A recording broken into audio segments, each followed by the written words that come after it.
What's up out there in YouTube land? So, I know it's been a while, but I did promise you guys Shaddoll deck profile. So, funny story. I had it all made up, and I decided to just do a few test hands before the video. And I was like, this deck, I'm sure it'll be fine. This list, I think it'll work. So, I drew a few hands. Every single one of them I bricked so hard, I was just like, why did I make this list?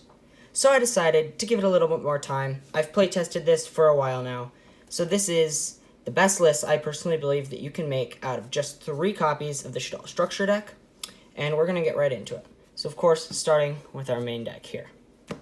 So, leading off, we're going to run triple copies of Shaddoll Windy. She is easily the best Shaddoll. So essentially when she's sent to grave, you summon a Shaddoll from your deck and face down. If she's flipped, again, summon a Shaddoll, except for when she's flipped, you have the choice of face up or face down. So, I mean, that's obvious. She's just a shoo-in. And then for the original Shadolls, we have Triple Squamata. It's just a Foolish Burial if it's sent to the grave, and it's got a cool little flip effect. It can destroy something, but you really barely ever use that. You mostly like him for the Foolish Burial effect. And then we run some solid draw power. Beast. Flipped is draw 2, discard 1, which is always good because you want your Shadolls in grave anyway. And Sent is still just a solid draw card, so he replaces himself, which is really cool. Can extend some plays. Double Hedgehog, flipped out of Shaddoll spell trap, so he can sometimes help you unbrick your hand. And sent to grave, add any Shaddoll, so again, you can kind of just choose what you want in your hand off of Hedgehog. Then we have a single copy of Falco.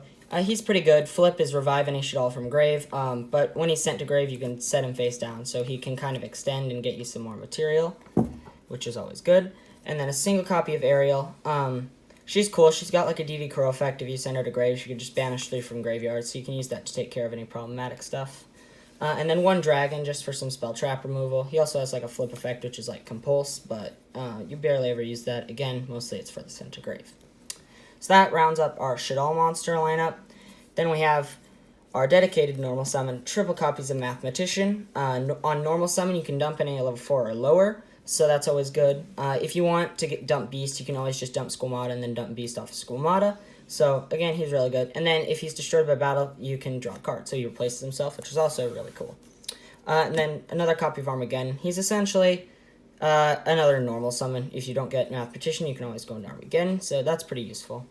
And then these are kind of our light targets for Construct. I run a single copy of Sleeper. Obviously, just a light target.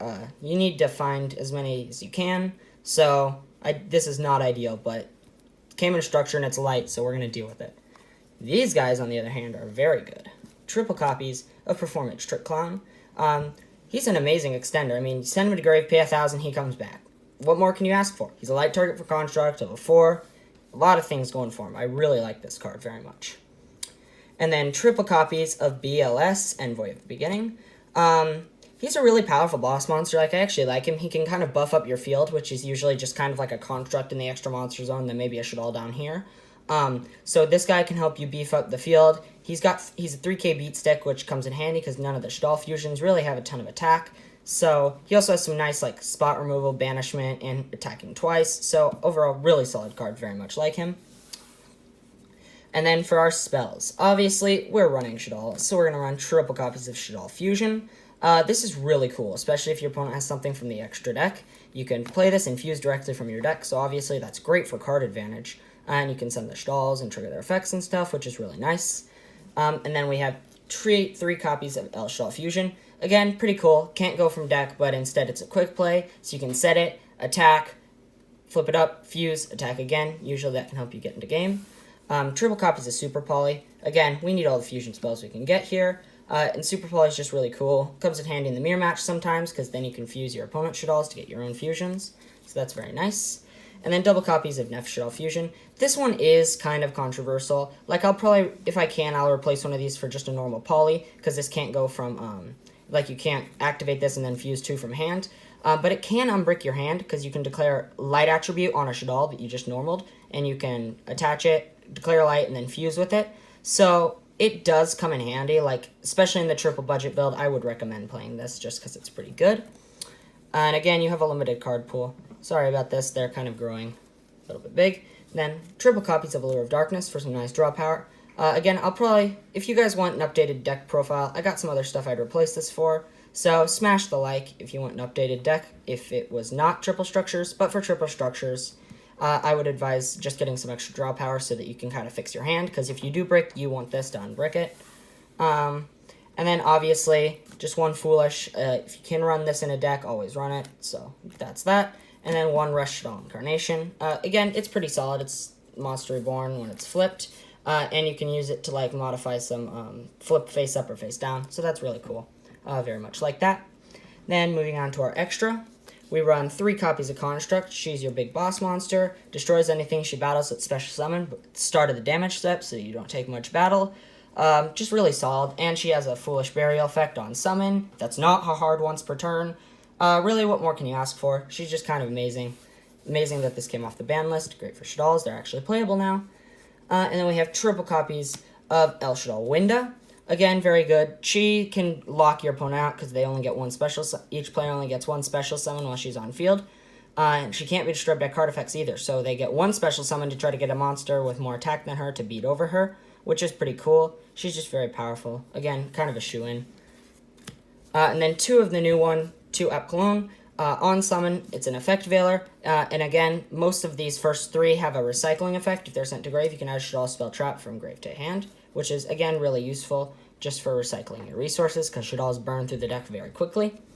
And then double Shekanaga and Grista. These are kind of the same. If you want to switch one of these Shekanaga for a Grista, depending on what your matchup is, I face a lot of Earth decks, so I run 2 Shekanaga just so I can super poly their stuff. Again, you mostly run the elementals as fusion in super poly targets, and kind of on that same, we do 1 Wendigo and 1 Annoyatilis, essentially just for super poly targets. There's really nothing else you use these for, but you have some extra space, so you might as well run them. Then 2 copies of Shaddoll Construct. This is a lot better in the new Master Rule because you can use it. It is a fusion, so it essentially, when you summon it, you can fuse with it, and it's a light, so you can fuse. If you get a brick hand, you can somehow get 2 Shadolls on field, then you can link it to this, and then use this to fuse out for a Construct. So that's really cool. Very good card. Obviously, I'd run 2. And then we actually do have a little side deck. This deck comes with some really good side deck cards. Pardon the green sleeves. This is essentially my side deck for everything except for the front 3. So the first 3 cards I run are kind of specific to this deck alone. We run a dragon. Again, if you're playing a back row heavy deck, you're going to want the extra dragon so you can pop more stuff. A core. I didn't find a use for this just because, again, I'm trying to make this deck as aggressive as possible. I don't want to brick my first hand so I can fuse into stuff and just go for game right off the bat. So this guy, he is too slow since he is a trap. But he does have a place. Like, he is a good one-of. If you're in a slower match, you can side him in. And then Pot of Avarice, again, I don't like him because he bricks an opening hand.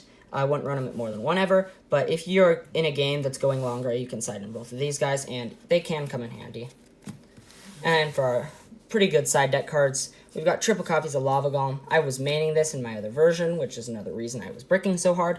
I really like him. Like, he's probably one of my favorite kaiju-esque monsters, just because, again, he's 2 instead of 1. He's good in anything that doesn't require normal summon. Obviously, Shaddolls, you're just fusing stuff from hand all day, so you really don't care about your normal summon. So he's really good. Removes 2 opponents' monsters, and he has another cool effect. During each of their standby, they take 1,000, which you can kind of chip away at their life points a little bit. Because it's not like, I know some people will say, oh, he's a 3k beat stick. Why did you give your opponent a 3k beat stick? And I can sympathize with that, like, that makes sense. But also, since you're giving them a 3k beat stick, they might not necessarily want to get rid of it, because they could say, oh, I can just beat them with it, and they don't realize it's chipping away at their life points till it's too late. So that's really useful. And then I got 3 copies of Twin Twisters. Obviously, probably one of the best side deck cards. Obviously, not meta, but against anything else, you're pretty good. Just please don't run Twin Twisters in your side if you're playing anything that's meta right now. Otherwise, you're going to get your butt kicked because you're just giving Elbitch advantage. Then triple copies of Unending Nightmare. Again, more spell trap removal. Pretty good. It's also continuous, so it's like pay 1,000, you can destroy something every turn, which is really nice. Then 3 copies of Lost Wind. Kind of goes with the Shaddolls theme of if you're special summoning, then we're just going to kick your butt. So you can do some cool locks with this. If they do manage to get that one special summon off a window, you can Lost Wind it, and then they're like, oh, dang. So that's very useful. So yeah, guys, that is my Shaddoll deck profile. Obviously, if it was not the budget version, I would choose some stuff.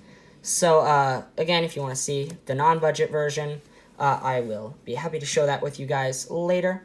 But this is what I'm running. I really like it. I think it's probably a very good list that you can make off of just 3 budget structures.